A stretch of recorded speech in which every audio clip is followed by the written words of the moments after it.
right at the center of the contested site of IM campus location, which is basically in front of Grigor Prličev Primary School, built in 1958 by Ljubin Najdeno. We think that this is an exquisite example of modernist educational architecture, which is actually nestled and encapsulated in this beautiful green park, which is surrounding me. It is a pocket of biodiversity, of rewilding, which is slowly, as you can see, encroaching on the elementary school to the extent that you can't even see the school patios anymore. The school was heavily redone.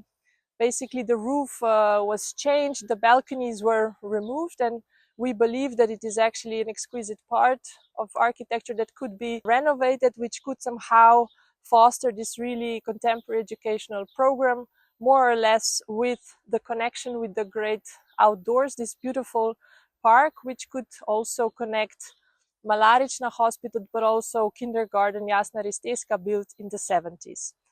12th Ohrid Summer School, resilient school in declining demographies, was the topic. Then later on, through the process, somehow evolved into a I am a campus title, using Robert Venturi famous quote, I am a monument, as a, let's say, reference, meaning that first we need to communicate what this area is to the public.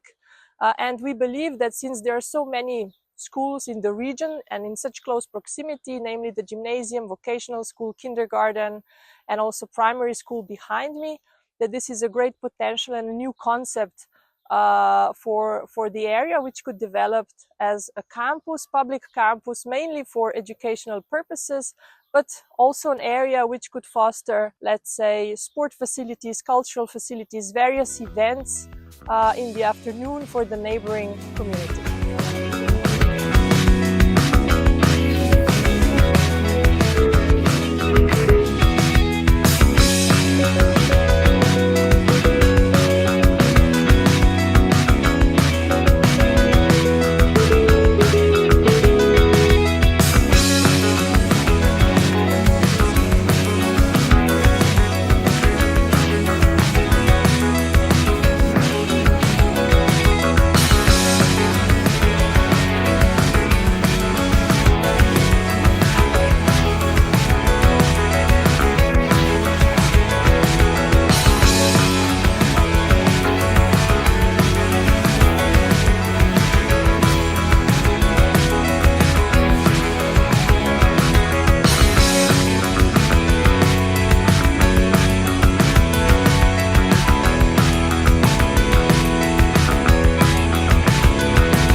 Characteristics of resilient schools is their permanence, the permanence of civic infrastructure, of public space, which means that no matter what kind of conditions arise in basically social situations, that you still have the possibility as the municipality to adapt to them.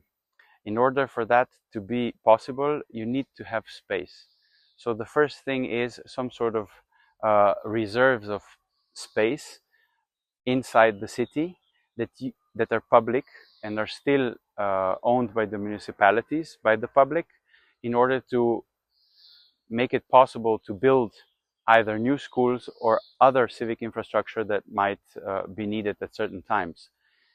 So this is one of the ideas, this civic permanence, and this is the proposal that we use these green spaces as such reserves, that you could, in case it arises, build a home for the elderly in part, of course, using the expertise available, all expertise available.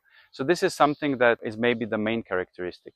Another one would definitely be ecological resilience. So taking use of all the long living greenery that is available on site, all of the biodiversity that has been created through basically not using the green spaces or not treating them as some sort of formal park. Further, multifunctionality of space, but not in terms of changing spaces for different uses, but in terms of having the availability to put different programs in the buildings or in the public spaces, where it be kindergartens, high schools, primary schools. All of these buildings can be converted, can be adapted for a different use, and that we think is also really important.